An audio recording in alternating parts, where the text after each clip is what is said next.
Olá, pessoal. Estamos ao vivo agora, iniciando mais uma live. Iniciando mais uma live da série A Experiência do Vale do Silício. Para quem está acompanhando, hoje é o nosso terceiro episódio. Para quem não acompanhou, ótima oportunidade de iniciar. Teremos 10 episódios aqui para falar sobre essa experiência do Vale do Silício. E hoje vamos ter um convidado super especial. Já estou vendo aqui, ele está online. Já vou convidá-lo para participar dessa conversa. O Bruno.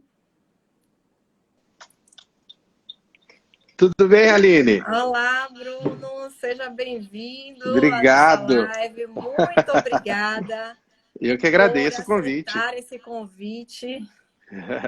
E aí, como é que estão as coisas? A última vez que eu te vi foi na Califórnia. Tá no Brasil já? Pois é, a quilômetros de distância daqui, né? Eu Opa! estou aqui em Salvador, dia de Oh, chuva, Salvador, Bahia, dia de chuva, e estamos aqui na mesma situação que o mundo inteiro, né? Passando por essa pandemia em exa- casa, desenvolvendo nossos exatamente. trabalhos em casa e aproveitando a oportunidade para cada vez estudar mais, aprender mais e compartilhar mais, aproveitando esse Legal. tempo aí de ficar em casa para trabalhar. E engraçado como nós estamos trabalhando mais, né? Porque em Trabalha casa mais. Realmente, trabalha trabalha mais. trabalha mais e o tempo rende, né? A gente consegue também ter mais tempo para fazer as coisas. Então, eu Exatamente. particularmente, por aqui, estou muito bem. Me conte a sua experiência de pandemia. Eu sou meio acostumado a trabalhar de casa. Eu vim de multinacional e uma das minhas funções durante quase 3 anos foi de trabalhar de casa. E o que o pessoal tem me relatado, eu vivi isso. Realmente a gente trabalha mais, porque acaba que você acorda no seu ambiente de trabalho, vai dormir, está no ambiente de trabalho, você não tem aquele tempo de transição entre sua casa e o trabalho, às vezes para tomar o café com algum amigo, você acaba ali tendo um tempo de interação. Então, realmente, a gente trabalha mais, é fato. Mas o bom é que a É, e gente já também temos estuda mais, alguns. né? Graças a Deus, né? Eu acho que está É, sendo uma oportunidade para todo mundo aí ter mais acesso à informação nesse tempo que nós exa estamos em casa. exatamente. Bom, vamos iniciar a nossa live. O tema da live é investimento em startup. Vou falar rapidinho como eu conheci Bruno. Nós nos conhecemos lá no Vale do Silício, na Plug and Play, né? Isso. E eu estava fazendo uma imersão e na conversa lá eu terminei eu fui tirar uma dúvida, na verdade, sobre o que a palestrante estava falando, que era tudo em inglês, às vezes eu me perdia. Eu fui tirar uma dúvida com outro Bruno que estava do seu lado e de repente a gente estava conversando e Exato. você começou a me dar dicas sobre o agrobusiness, né? Que eu falei sobre o meu projeto do café, comecei a falar Ah, sobre o é. projeto do café. E Verdade. em uma conversa rápida, eu já percebi a pessoa fantástica que você é, um talento, e por isso que nós estamos aqui hoje, né? Fizemos o convite e como a cultura do Vale do Silício é essa do compartilhar, de nos ajudarmos, né? Da solidariedade, isso é muito interessante lá. Está Exato. você aqui hoje comigo para trazer um pouquinho aí do seu conhecimento, da sua experiência, tanto da empresa enquanto investidor da Plug and Play, como também a sua vivência aí com startups, como Uhum. investidor. Uhum. Enfim, vamos começar a nossa live sobre esse assunto. E eu quero agradecer a sua participação e a de todos que estão nessa hora aí presentes, né, participando da live conosco. Façam suas perguntas, tem um íconezinho aí embaixo de interrogação na live que vocês podem fazer essa pergunta por essa interrogação que eu passo aqui, eu coloco na tela, o Bruno vai poder visualizar também e nós Uhum. teremos a oportunidade de responder as perguntas de vocês. Mas é importante que vocês Boa. façam a pergunta por essa interrogação, porque senão a gente mistura com os comentários e terminamos não visualizando todas as perguntas, ok? A Plug and Play é uma empresa que é uma aceleradora, né? É uma das principais do Vale do Silício e é uma investidora que já investiu em várias empresas gigantescas aí, como, por exemplo, o Google, né? Foi Exato. uma empresa aí que foi acelerado pela Plug and Play. O Bruno, ele é investidor na Plug and Play, como eu falei, nós nos conhecemos lá no Vale do Silício, mas hoje tem uma filial aqui em São Paulo, não é isso, Bruno? Isso, São Paulo. Em São Perfeito. Paulo. Depois a gente vai falar um pouquinho sobre isso, mas eu queria que você, nesse primeiro momento, Bruno, falasse um pouquinho sobre esse contexto da Plug and Play e das aceleradoras de uma forma geral. Uhum. Bom, a Plug and Play, como você disse, primeiro, obrigado pelo convite. É bacana a gente ter se conhecido lá no Vale e continuar o contato, acho que é sempre importante. E a Plug and Play, ela é uma aceleradora, e aí, para quem não sabe o que é uma aceleradora, é uma empresa que ajuda as startups a saírem do seu período inicial e começarem a dar os seus primeiros passos. É como se fosse aquele andador de criança. Ele vai ajudando a criança a andar até ela sentir confiança e conseguir andar por si própria.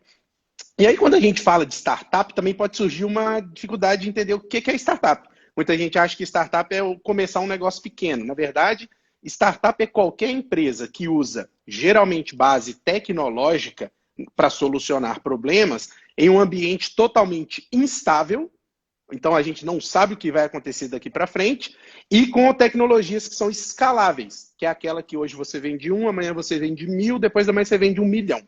Então, as aceleradoras ajudam essas startups a darem os seus primeiros passos. E no Brasil, a gente chegou em setembro do ano passado, a gente tem mais de 31 filiais no mundo, e a gente chegou em São Paulo para fazer toda a parte da América Latina, e a nossa função aqui é justamente achar as startups e conseguir ajudar essas startups, seja em qual segmento for, a darem os seus primeiros passos, tanto com investimento, então a gente investe em startup, quanto na aproximação dessas startups com outras empresas de grande porte que queiram utilizar a startup para solucionar um problema que elas tenham que seja real. Então, basicamente, o que a Plug and Play veio para fazer, e existem outras empresas fazendo isso no Brasil, é isso, é tentar ajudar ao máximo que a gente puder, o que a gente chama de ecossistema, que são todas essas empresas, startups, pessoas envolvidas com esse mesmo propósito de ajudar a crescer um novo negócio.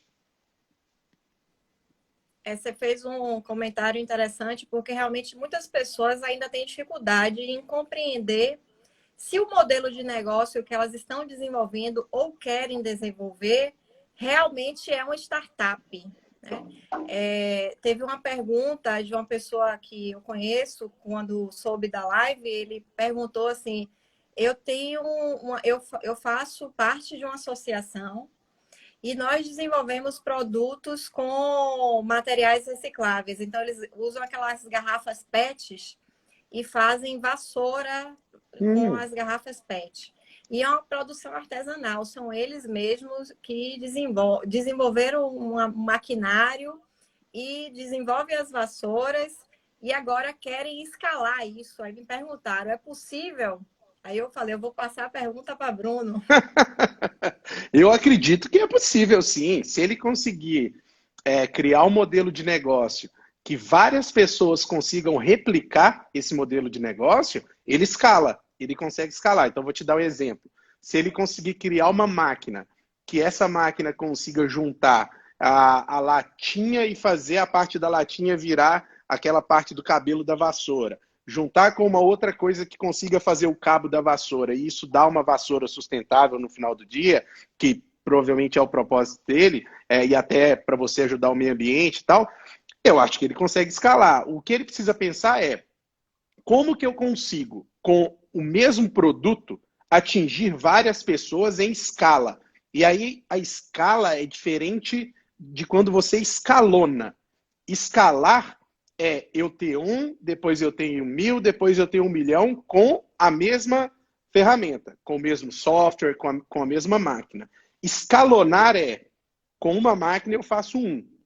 para fazer 2, eu preciso de 2 máquinas. Para fazer 4, eu preciso de 4 máquinas. Então, eu aumento proporcionalmente a minha capacidade de produção para atingir o produto final. Isso é escalar. Escalonar, não. Eu não preciso aumentar proporcionalmente. Se ele conseguir isso, ele está escalando.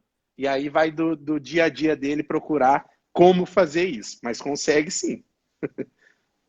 Exatamente foi o que eu falei para ele. E tem uma outra coisa, a tecnologia que ele desenvolveu também é muito interessante para conseguir ganhar espaço no mercado.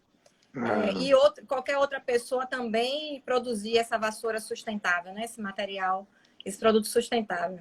Exatamente. Então, é possível, mas as pessoas realmente têm essa dúvida, né? De entender quais são as dicas que você pode dar para as pessoas conseguirem identificar se podem ser uma startup ou não. Como escalar? Essa é uma excelente pergunta que quem tiver a metodologia certa ganha o Nobel. Porque realmente é um... Quando a gente olha produtos que já estão no mercado e que são escaláveis, fica muito fácil da gente identificar, nossa, a ideia é muito simples, escalou. Foi muito rápido, cresceu e tudo mais.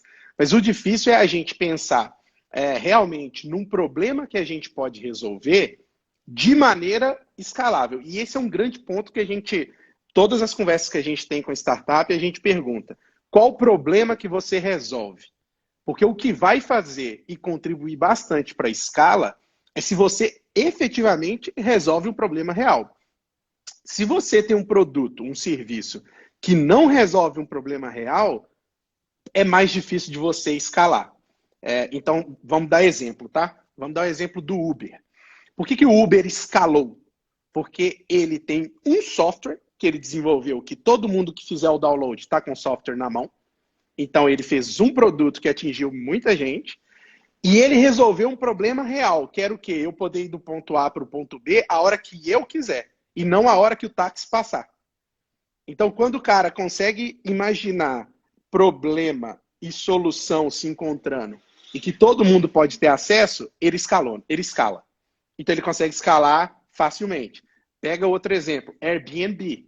O cara fez uma plataforma que todo mundo pode baixar, tanto quem compra quanto quem oferece a casa, e ele resolve um problema real, que é lugar que eu tenho para ficar, às vezes mais barato, às vezes um lugar maior, um lugar com piscina, com algumas características. E aí, de novo, ele escalou. Ele fez um produto que atinge muita gente. Então, para escalar, a pessoa precisa pensar nisso. O que eu consigo fazer e produzir que poucos produtos atingem muita gente, e isso é um problema real. Muita gente vai querer usar. Então, quem conseguir identificar, está no primeiro passo aí, primeiro caminho para escalar. Perfeito. Como eu falei, né, a Plug and Play abriu recentemente uma filial aqui em São Paulo. E o foco, me parece, que é finanças, né, o segmento de finanças, agrobusiness e alimentício, é isso? Essa é uma excelente pergunta. A gente abriu o que a gente chama de verticais, que são as tecnologias que a gente vai focar, os setores que a gente foca. Um setor é o agro e o de comida, que a gente chama de food tech, que é tecnologias de comida. O outro setor é o de insurtech, que é de seguros, e finance, que é o fintech, que é de finanças. Mas a gente não se limita só a isso. Então a gente olha muita coisa de logística, de smart cities, de saúde. Na área de saúde a gente olha bastante coisa. Na área de inteligência artificial a gente olha muita coisa. Então a gente, apesar de ter essas segmentações, no Brasil a gente olha de todas as 16 verticais que existem no mundo. Então a gente tem vertical fora do Brasil, de marketing e propaganda. A gente tem até teve uma que eu acho que eles tiraram agora, que chamava Vape Tech, que é aquele vape, que é aquele cigarrinho eletrônico que estava na moda. A gente tinha criado uma vertical só para isso, mas eu acho que eles retiraram. Então a gente, enfim, tem várias verticais que a gente trabalha no mundo, No Brasil, duas estruturas, mas que abrangem todas as verticais. Então, quanto a isso, a gente trabalha com tudo, não tem muito problema. Abrimos sim só para isso, mas acabou virando para tudo. E me diz uma coisa, como as startups, como fazer para se conectar com a Plug and Play? A gente tem duas maneiras. Tem o que a gente chama de source ativo e o source passivo. O ativo é quando eu vou atrás das startups, eu mesmo procuro, de acordo com demandas que os parceiros nossos da Plug and Play têm. O passivo é o pessoal entrando em contato, via LinkedIn, via e-mail, via WhatsApp, enfim, o Instagram, a maneira com a qual o pessoal consegue entrar em contato, eu marco com eles um call, a gente faz uma conversa de meia hora, eu entendo da startup, a dor que cura, se é uma startup ou não. Se realmente tiver ok, a gente convida essa pessoa, essa startup, para fazer parte da nossa base. E foi assim que aconteceu comigo. Eu tinha uma startup há 2, 3 anos atrás, e alguém lá do Vale do Silício, porque não tinha no Brasil ainda, entrou em contato comigo, entendeu da minha solução e falou, gostaríamos de ter você na base. E foi assim que eu conheci a Plug and Play, através de alguém de lá, que eu não sei como, entrando em contato comigo, porque provavelmente uma startup estava em alguma base aqui no Brasil, a pessoa deu um Google e achou. Então, a pessoa tem que estar aí querendo ser achada. Vai atrás, coloca perfil no LinkedIn, perfil no Instagram, enfim. De alguma maneira a gente vai achar vocês aí. Então, só em estar nos canais aí de mídia social já é uma possibilidade, né? Já para mim é uma das maiores. Eu posso te falar que 95% das conversas que eu tenho com startup iniciam em LinkedIn. 95%. Eles vêm pelo LinkedIn, e aí eu vi que você trabalha na Plug and Play, eu tenho uma empresa que faz XYZ, gostaria de um bate-papo. E todo mundo, isso é um dizer que tem no Vale do Silício, todo mundo tem a primeira reunião com qualquer pessoa do Vale do Silício, principalmente lá por causa do ecossistema. Quer falar com o Mark Zuckerberg, dono do Facebook? Você tem a primeira reunião com ele. Pode ser de 30 segundos, mas a primeira você tem. O difícil é pegar a segunda, mas a primeira tem. Então você tem que chamar a atenção logo. Então com a gente que não é diferente. Quiser marcar uma reunião com a gente, o bate-papo, expor o que tem, pegar conselho, pode entrar em contato que a gente bate papo com todo mundo. É aquilo que a gente fala do pitch, né? É importante pitch. ter esse primeiro encontro e nesse primeiro encontro causar esse impacto para que gere um interesse e a partir daí inicie essa conexão, né? Exato. Eu tendo a falar, Aline, que acho que a parte que o empreendedor geralmente menos se preocupa é esse pitch para chamar atenção. O pessoal preocupa muito em fazer um plano de negócio, faz isso, faz aquilo, imagina e tal. Mas o primeiro passo é o cara te ver e achar que você é interessante. Então, muito pouca gente se prepara com um pitch bacana, que te chame a atenção, que realmente você pare para olhar e fala, opa, gostei. Muita gente que a gente começa a conversar, cara, passa 2, 3 minutos do pitch do cara, um pitch de 20 minutos, às vezes você já está meio incomodado, você pega o celular e olha, você acaba se distraindo, e aí a pessoa não chamou sua atenção. O pitch bom é aquele pitch que dura 20 minutos, que você vê ele passando como se fossem 2. Esse é um pitch legal. Manteve sua concentração o tempo inteiro. Então, como construir esse pitch, chamar a atenção, é muito importante, principalmente no primeiro minuto. O primeiro minuto é crucial. Por isso que a gente fala, vai construir um pitch, me conta qual que é o problema que você resolve. Porque se o problema for um problema que eu me identifico e falo, realmente é um problema, você já está ganhando metade da minha atenção. Porque a outra metade eu quero saber como que você resolve. Então esse é o problema. Opa, quero ouvir. Como que você resolve? Aí você me mostra como que resolve. Então o pitch a gente fala, começa com problema que você resolve e solução. Tem muita gente que vira pra gente e fala, porque eu sou formado nisso, eu sou formado naquilo, trabalhei... Cara, não quero saber disso aí. E isso aí eu vejo depois. Me conta o que você resolve. Qual o problema? Aí a pessoa conta. Pô, legal. Como que você resolve? Te imploro para você me contar. Aí ganhou minha atenção. Então, muita gente tenta trabalhar isso. O pitch é boa parte do início de uma história de sucesso. Perfeito. Aí, dicas excelentes. Realmente, às vezes as pessoas não percebem, né? A importância de uma coisa tão simples que é o pitch, mas a gente realmente tem que debruçar tempo para fazer bem feito, tem que treinar para não chegar sem perdido, sem roteiro, sem saber o que vai falar, sem Exato, perceber o que é realmente importante falar. exatamente. Eu já participei de alguns eventos aqui para a gente selecionar, né? Inclusive na instituição que eu trabalho, que é uma das, né? A Universidade do Estado da Bahia, nós promovemos 3 dias de imersão e fechamos essa imersão em empreendedorismo com a apresentação dos pitches.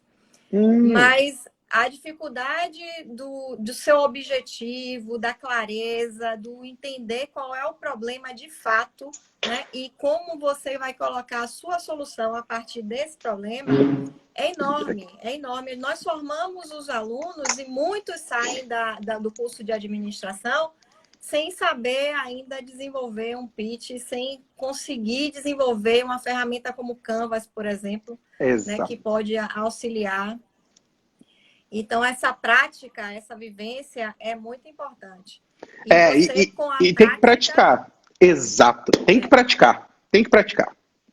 É isso aí. Tem que praticar. perfeito.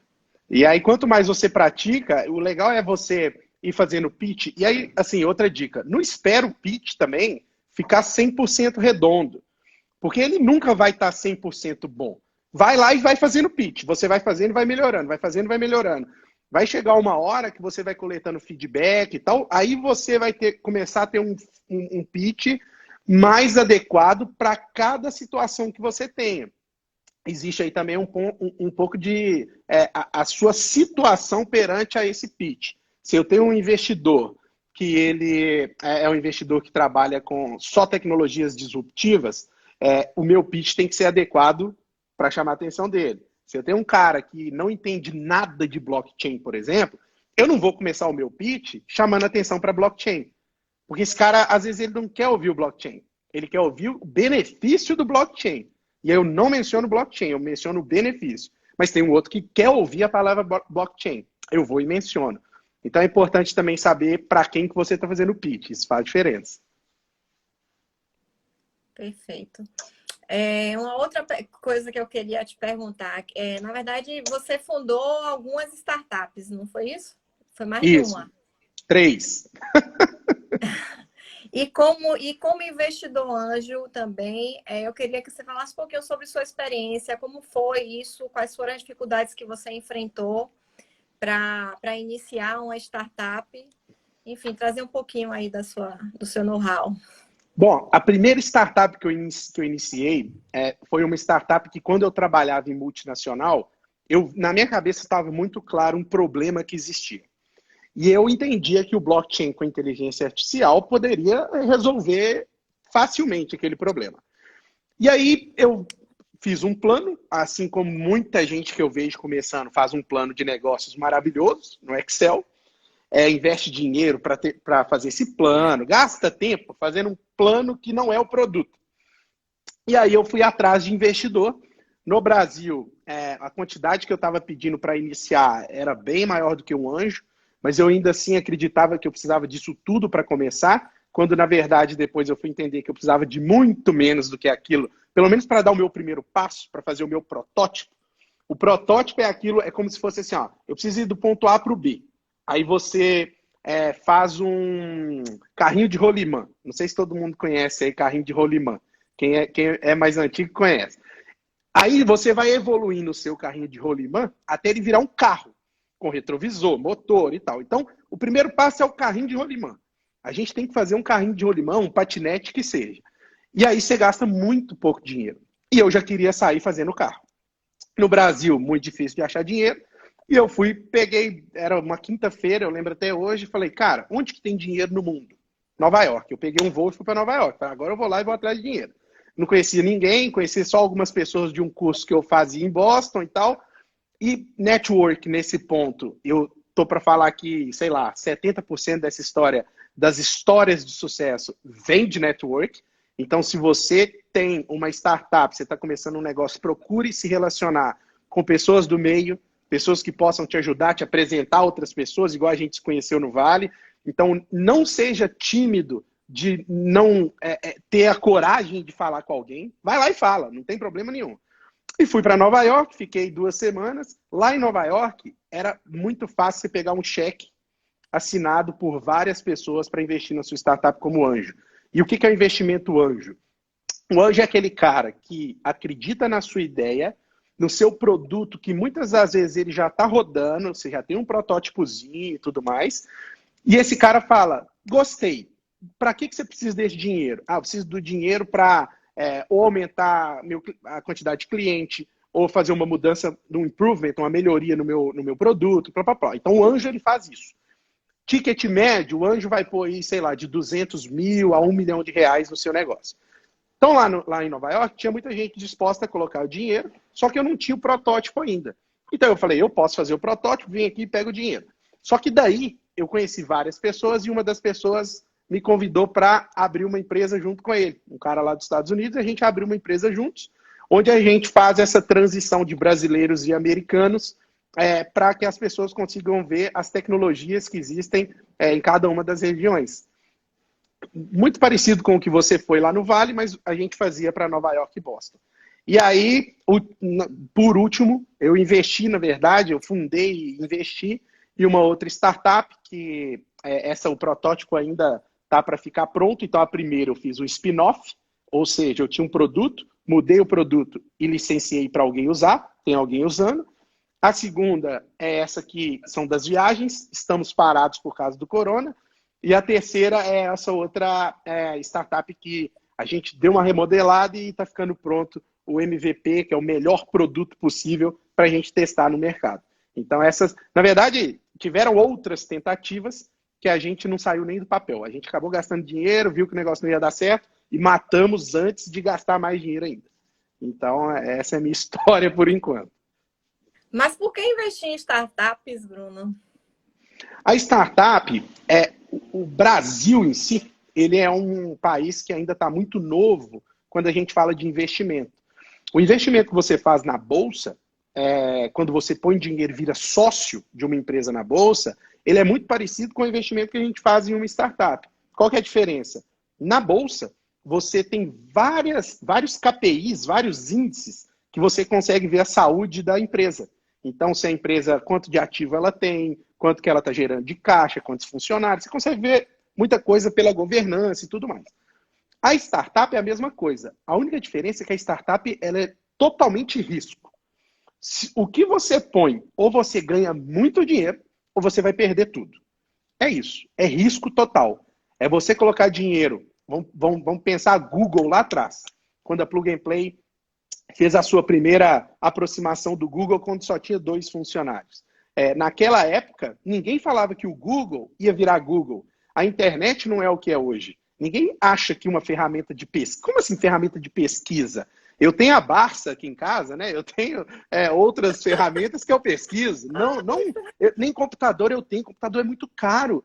Internet é de escada. Eu não tenho como pagar isso. Enfim, o cenário é outro. É total incerteza.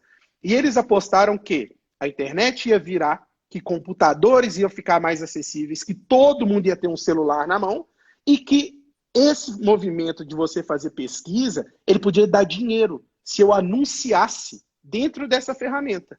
Porque todo mundo que usa, ele usa o produto, mas ele alimenta o produto.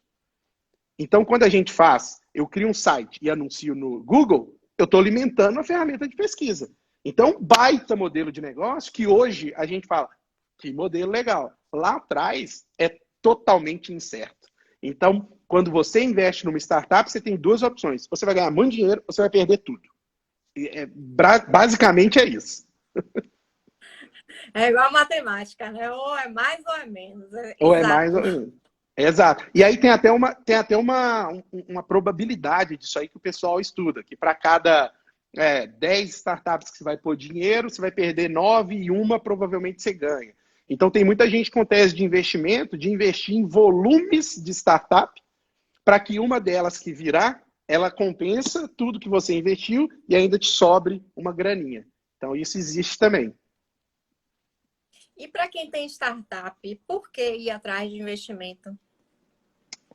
O investimento da startup, ele é o passo mais rápido para você alcançar o que você precisa. Então, vou te dar um exemplo. Acabei de fazer um produto. Esse produto, ele pode atingir 10 clientes com o que eu tenho hoje de recurso, ou ele pode atingir 1.000 se eu botar 10 mil reais nele por mês. E aí eu posso atingir cada mês subsequente mais 1.000. Então eu posso crescer muito mais rápido com o dinheiro que vem dos outros. Porque o melhor dinheiro não é o do investidor, é o do cliente. O cliente me paga, sobra e eu reinvisto na minha empresa. Esse é o melhor dinheiro do mundo. O do investidor, ele me ajuda a crescer. A grande pergunta é, quanto da minha empresa eu estou disposto a abrir mão para pegar o dinheiro e ter alguém comigo tendo parte da minha empresa e ainda palpitando no que eu estou fazendo? Então, se você não precisar do investidor, não pegue. Pegue só se realmente você tem um negócio que você tenha certeza, entre aspas, que quando o dinheiro entrar, eu cresço muito rápido. E aí sim vale a pena você pegar o investidor, para te ajudar a crescer. Então, eu já tenho cliente, meu produto já roda, eu já vi que o mercado tem fit, me dá dinheiro que eu vou explodir com esse negócio aqui. Então, geralmente, pega-se investidor para isso. Tem gente que está pegando investidor para começar o negócio.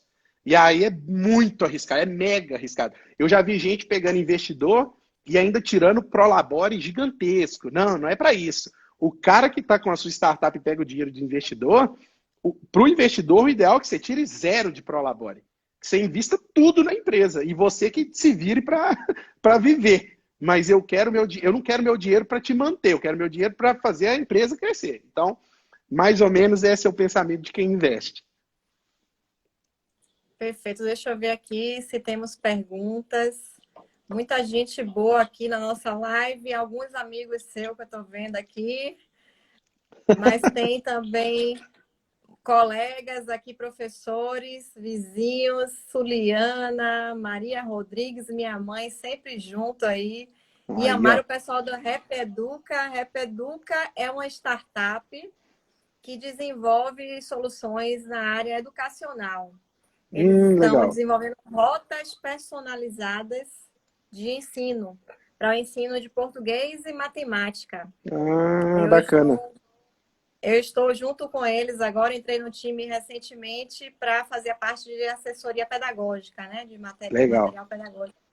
Esse é um Professor, ponto que para mim é futuro, tá? Educação.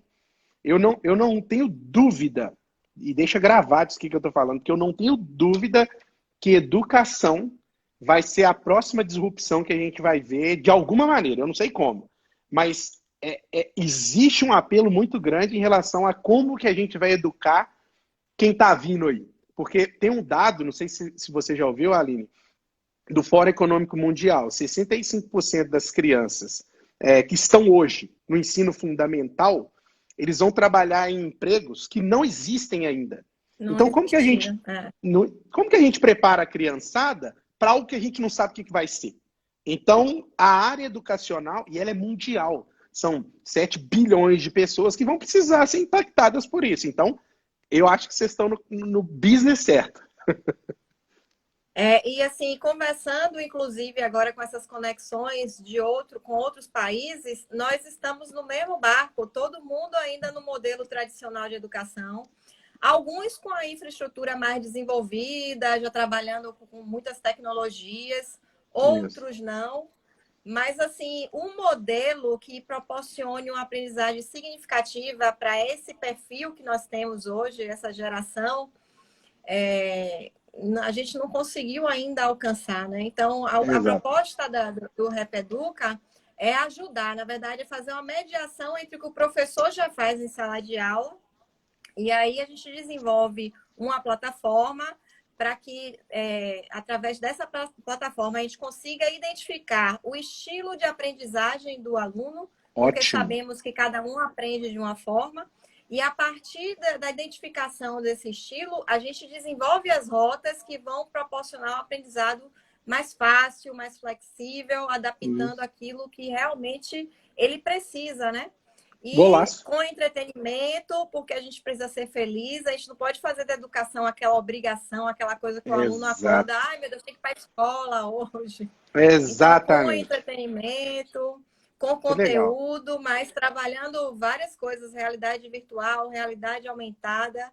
Estamos aí. Isso. E você falou dessa questão da disrupção, eu acho que a gente já iniciou esse processo, viu, Bruno? Na É, né? educação, nós já percebemos essa necessidade. E diante da pandemia, isso assim, eu vejo todos os meus colegas professores procurando se capacitar para trazer as metodologias ativas, para trazer a tecnologia, trazer tudo o que é importante para fazer uma educação diferente. Porque os alunos, eles não estão mais com a gente em sala de aula, né? Esse modelo Não. nosso, ninguém está ali. Eu passei um tempo no interior da Bahia e trabalhei com os alunos do ensino fundamental na disciplina matemática. Eu observava esses meninos no celular o tempo inteiro, jogando, e a escola não te dá condições de utilizar o celular a seu favor, porque não Exato. tem como conectar, enfim. Aí são várias discussões que, inclusive, a gente teve a oportunidade de trabalhar isso com alguns professores lá para tentar desenvolver isso, porque não tem como não adotarmos hoje. E é mais fácil e mais barato investir numa infraestrutura de internet, por exemplo, do que outras coisas que a gente fica aí tentando inventar aí para criar significado para os alunos. Exatamente. Hoje eu brinco muito de uma frase que eu falo nas palestras que eu dou, que é o consumidor on demand. Então, hoje está tudo sob demanda. Antes a gente não tinha isso, né? Mas a criança hoje assiste o que quer, a hora que quer, quando quer e aonde quiser. Pode ser no celular, no tablet, na televisão, o cara assiste onde quiser. Hoje a criançada está assim. Hoje você pega carro, que era o táxi antigamente, quando você quiser também, é on demand. Você pode alugar carro também na cidade. Em São Paulo tem a Turbi, por exemplo, a hora que você quiser. Você não precisa ter um carro. Tem vários carros da Turbi em São Paulo. Se você precisa ter o aplicativo, vê um carro da Turbi, você abre o carro com o aplicativo e sai andando. Então, tudo é o que eu quero, a hora que eu quero, como eu quero, virou sob demanda.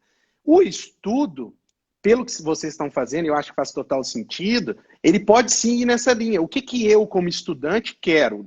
Às vezes não é o que o meu coleguinha aqui do lado quer. Eu quero outras coisas. E aí o que vocês estão fazendo é bem legal, porque você consegue personalizar isso para cada indivíduo. E aí, para ele, melhora. Ele fala, esse é o meu mundo. É o que eu quero, a hora que eu quero, como eu quero, e eles estão me provendo aqui. Lógico que não soando como se fosse deixando ele mimado, mas é o método de consumo que a gente está vivendo. Então, faz total sentido o que vocês estão fazendo. Bem legal. Vamos lá, professor Constantino. Difícil pensar em escalar alguma empresa sem tecnologia. Verdade, é difícil, né? A gente escalar sem utilizar algum recurso tecnológico. É difícil. E assim, tem um ponto, essa pergunta dele é boa, porque é o seguinte: se a gente parar para pensar, isso chama exponencialidade das tecnologias, tá? Tem um estudo disso aí. Se a gente parar para pensar, as tecnologias, quando elas vão se juntando, vai ficando mais fácil de você escalar. Então, vou dar um exemplo. Antes a gente tinha um GPS do carro que usava, que era o Garmin, por exemplo. Aquele GPS antigo, TomTom, enfim, GPS que não ajudava. O Waze só surgiu, o Waze é de uma empresa de Israel, tá? Uma startup de Israel.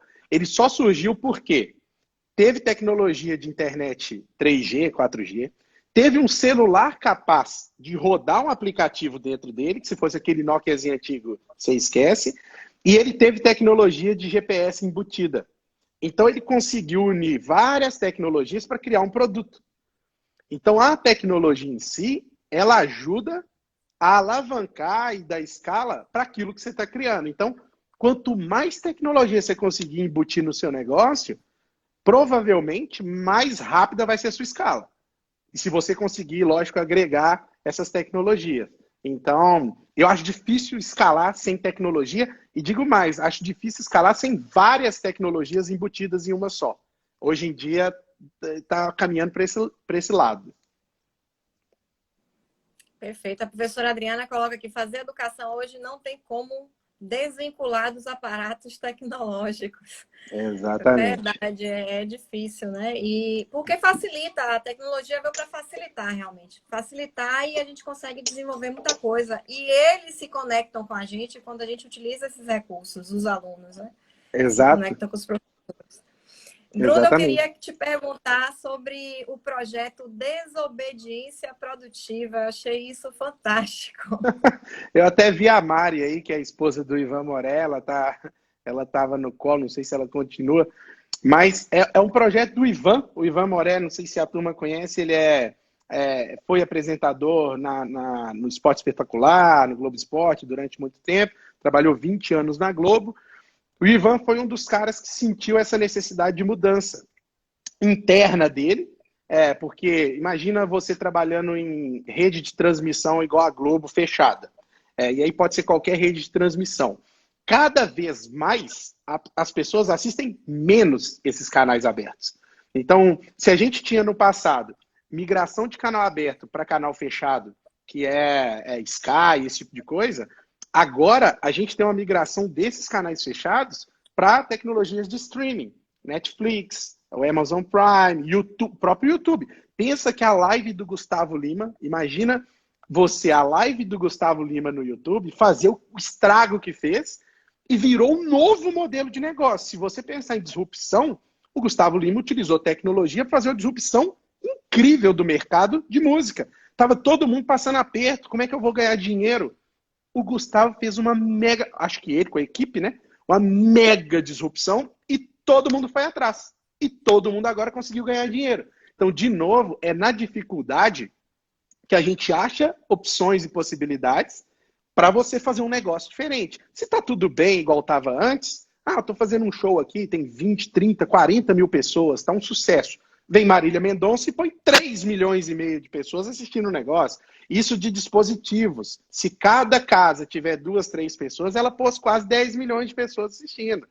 É inimaginável um show dela, ao vivo, pessoalmente, com 10 milhões de pessoas. Então, o Ivan trouxe isso. Como que eu consigo ser um desobediente, mas produtivo? Se está todo mundo fazendo live no Instagram, por exemplo, por que eu deveria fazer no Instagram? Eu vou fazer em outro lugar. Ele foi um desobediente e produziu algo novo.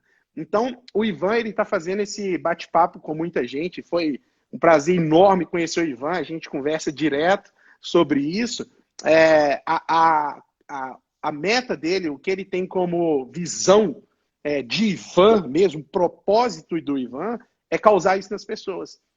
Como que eu consigo ser esse desobediente, mas não só por ser desobediente, mas ser um desobediente que produz. Então o nome dele ficou muito legal, né? Ficou um negócio bem chamativo e faz total sentido. Ele está fazendo, quem não ouviu o podcast dele, procura aí no Spotify, enfim, em qualquer plataforma de podcast. Cara, tem muita entrevista legal com vários desobedientes produtivos. Então, foi um business bem legal que ele criou. Eu gostei, eu já entrei lá, por isso que eu fiz a pergunta. 2 coisas que eu olhei lá. Essas mídias sociais são maravilhosas, né? Uhum. Eu vou confessar uma coisa. Quando eu te conheci lá no Vale, e aí a gente já trocou o LinkedIn, eu nunca soube que daquele QR Code. Eu descobri naquele dia que eu podia utilizar. Dali em diante, eu só uso o QR Code agora. Só o QR Code. O trocar cartãozinho, nem de cartão eu gosto. Porque eu vou perder, eu não sei onde eu vou pôr, e eu não vou lembrar. Quando a gente troca o QR Code e eu te mando uma mensagem, oi, Aline, aqui estou te conectando, a gente se conheceu aqui no Vale, tal dia, tal situação. Depois, para você mencionar, é muito mais fácil. Aline, eu lembro aqui, ó, tem até o histórico da conversa, fica bem mais fácil. É verdade. Olha, quanta mudança, né? Quantas mudanças nós estamos passando. Quantas mudanças. Uma outra coisa que eu achei interessante, que eu quero te provocar também para falar, é porque o nosso prato de comida é mais digital do que pensamos. O prato de comida é mais digital do que a gente pensa. Pelo seguinte, hoje para a comida chegar na sua mesa, existem várias empresas que estão fazendo toda a parte de segurança alimentar, por exemplo. Esse é um dos exemplos. Então, o Walmart dos Estados Unidos, que é uma grande rede de supermercado, E aí todo brasileiro que vai para os Estados Unidos adora o Walmart, que você entra lá tem de tudo, né? É Eu fantástico. amo. É fantástico. E tem no Brasil também, tem algumas cidades que tem o Walmart. Mas o Mas não Walmart é igual, é bem diferente do é bem Walmart lá. diferente. É bem inferior, é bem diferente. Mas olha só que legal, o Walmart ele tinha um processo de rastreabilidade de comida que durava 7 dias. Então vamos supor que você foi lá, comprou um queijo, comeu e passou mal. E aí no outro dia você foi lá reclamar. Para o Walmart te dar um retorno, demorava 7 dias até ele entender de onde veio a contaminação. Junto com a IBM, eles criaram um processo que eles conseguem te dar essa rastreabilidade em 0,02 segundos. Então, o que demorava 7 dias, demora hoje 0,02 segundos. Quando a gente pensa em agricultura, eu posso te falar que praticamente todas as culturas utilizam tecnologias de ponta para serem produzidas. E eu costumo falar que o Brasil hoje é referência tecnológica de produção tecnificada. Pega o próprio café. A gente é o maior produtor, exportador de café do mundo. O Brasil, acho que produz 160 milhões de toneladas, a gente exporta 60 milhões. Então é muito grande. Soja, primeiro lugar também. A gente arrebenta exportando soja. 25% do PIB vem da agricultura. Então, o agro, que é aquilo que traz comida para o nosso dia a dia no prato, ele é totalmente tecnológico. Desde plantio, colheita, a produção dos insumos, a rastreabilidade do produto. Então, por que o prato hoje, para aquele feijãozinho chegar na sua casa, existe todo um trabalho mega digital que vem desde lá de trás. Ah, mas e o pequeno produtor? Ele também usa a parte digital. Você acha que o agricultor pequeno não usa o WhatsApp? Ele está usando digital. Então, de alguma maneira, deu um problema na minha lavoura aqui, o pequeno agricultor. Ele tira uma foto no WhatsApp e manda para o consultor dele. Ele usa, de alguma maneira, a parte digital, que contribui muito. Então, o prato de comida ele é totalmente digital hoje. Não só o prato de comida. Praticamente tudo que a gente usa é digital. E aí, quem ainda não sacou isso, pode começar a olhar, porque, de alguma maneira, ele está deixando escapar alguma coisa que vem do digital. Pode ser que não seja o mais digital, mas alguma coisinha digital tem. A gente teve uma palestra em Stanford que falou que nós somos a última geração de humanos estritamente humanos, que as próximas é como se bom, eu não sei exatamente o que vai acontecer, mas é como se não seremos mais humanos daqui para frente. O Exato. próprio celular já chama a nossa atenção em relação a isso, né? Porque nós dependemos hoje completamente do celular. Ele é como se fosse uma parte do nosso corpo. A gente Exato. acorda, já No quer o celular. celular, vai dormir com o celular. Então, assim, é como Exatamente. se fosse uma extensão, né, do nosso corpo. E Ele aí, vira.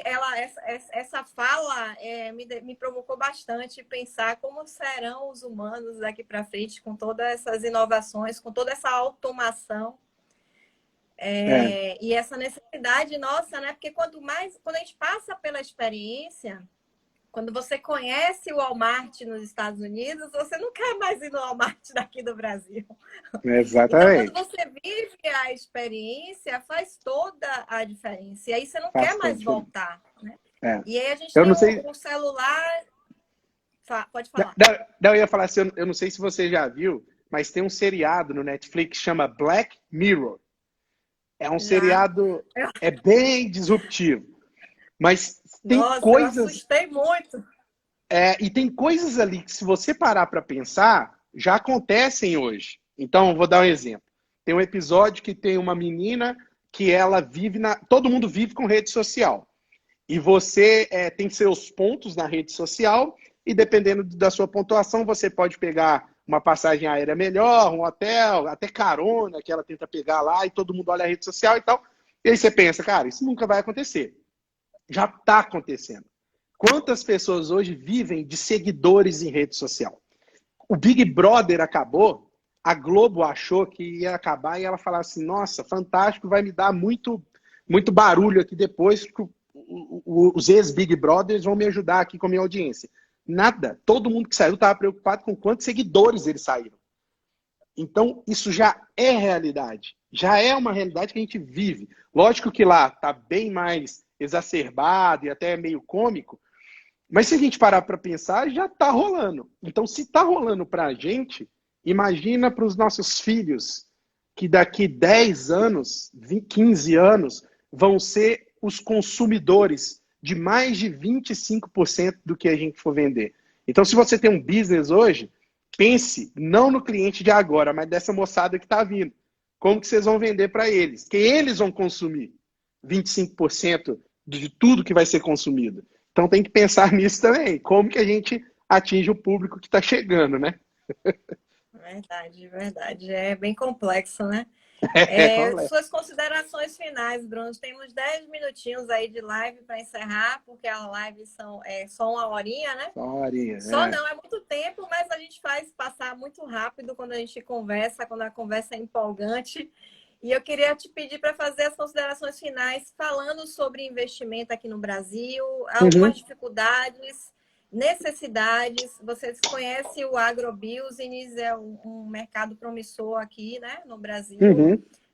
Fazer umas considerações finais, tentando passar aí pelo agro também, e por essa questão das dificuldades, quais são os entraves para investimento em startups, e quais são as possibilidades diante dessas tendências que nós estamos vendo de automação. Teve o professor Abraão que falou aqui, drones na agricultura, exemplo de digital.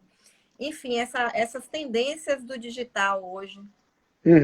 Bom, para investimento, o Brasil ainda está começando no ramo de investimento. Vamos pegar agro, tá? Agro tem, se eu não me engano, 1.100 startups agro, e eu tendo a dizer que, sei lá, só 300 realmente operam, tem um produto validado, enfim. Então é muito pouco perto do todo. No mundo, são criadas 100 milhões de startups por ano. 100 milhões. Não é 100 mil, é 100 milhões de startups por ano. No Brasil, no agro, a gente tem 1.000. Quando a gente pega todos os setores no Brasil, a gente tem 14 mil, 15 mil, no máximo. Então a gente ainda está começando essa empreitada. Muito dos investimentos que a gente faz, e aí pensando em plug and play fora do Brasil, a gente faz mais de 200 investimentos todo ano. No Brasil, a gente ainda está encaminhando. Esse ano, se eu não me engano, a gente fez 2 investimentos em empresas que usam base tecnológica. No agro, a gente ainda não fez nenhuma. E eu dou a sugestão de quem quer realmente ter um investimento para o agro ele é bem peculiar, porque o agro ele trabalha muito com safras. Produtos que não são tão limitados igual o agro, que é safra, você tem mais opção de testar e ver se dá certo, depois muda o modelo de negócio e tal. O agro, às vezes, o cara vai testar uma safra, deu errado, ele só testa na outra, só ano que vem. Então acaba que fica um pouco mais lento. Então eu pensaria em modelos de negócio que você consegue testar mais rápido, testar mais vezes. Existem tendências, inteligência artificial, blockchain.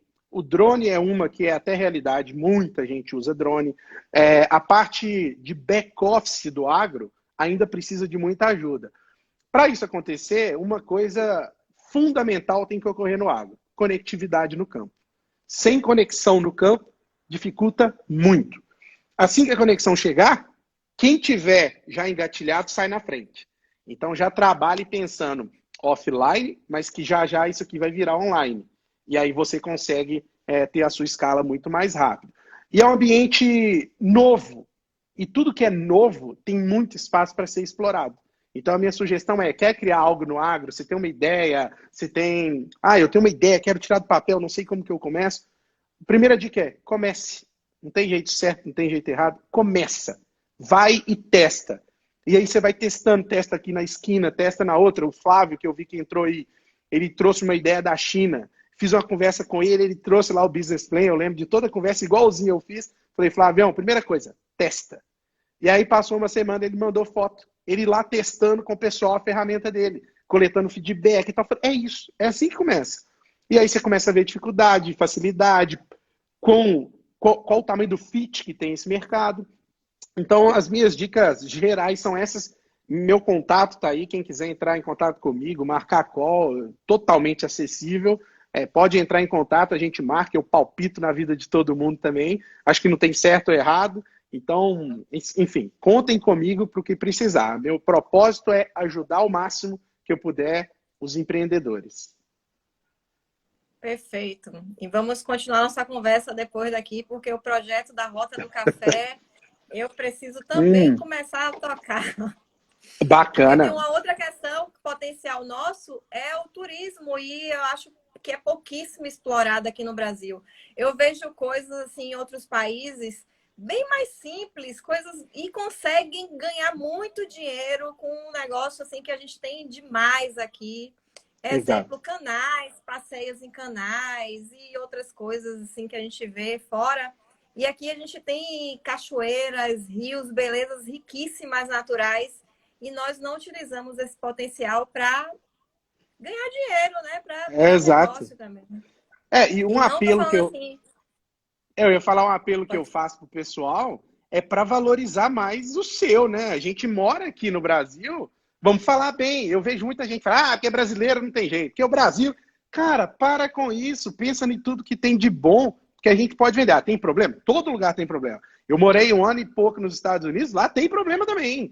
Lá não é mil maravilhas, tem vários problemas. Mas você vê que o americano é muito patriota, tem bandeira nas casas, todo mundo é patriota. No Brasil, eu sinto como se eu estivesse chegando na casa de alguém e o cara começando a falar mal da casa. Ó, não vai ali não, isso aqui tá estragado, não senta aí.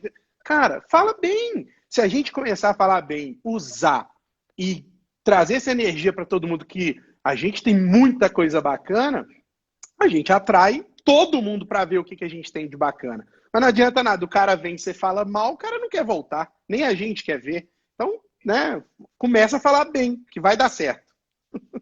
Vamos valorizar o que é nosso, né? Potencializar Exato. nosso. A gente tá tendo produção de café aqui agora na Bahia, e cafés bons. Então a gente Legal. precisa divulgar isso aí e fazer um turismo do café aqui na Bahia. Eu vi ali, ó, quando eu lembro que eu tive uma visita para Luiz Eduardo Magalhães, já tinha muito pivô de café lá, café parece com qualidade interessante. Aqui, eu estou no sul de Minas hoje, a gente está até em colheita de café, meu sogro ele planta café. A gente está colhendo café também, a gente tem que começar a valorizar. Café da Colômbia, mega valorizado. A gente tem que valorizar o nosso café do Brasil. Na quinta-feira eu vou conversar, vou fazer uma live com um Lucas, que ele criou uma startup de café. E ele também valoriza a parte do café. Ah, por que você não vai fazer uma live com, sei lá, Nestlé? Porque tem que valorizar os pequenos, tem que valorizar quem está começando. Então, Lucas, vem, vamos expor o seu negócio para todo mundo. Podemos fazer uma depois só da Rota do Café. Então, vamos valorizar. O que a gente tem de bom, vamos valorizar. Perfeito.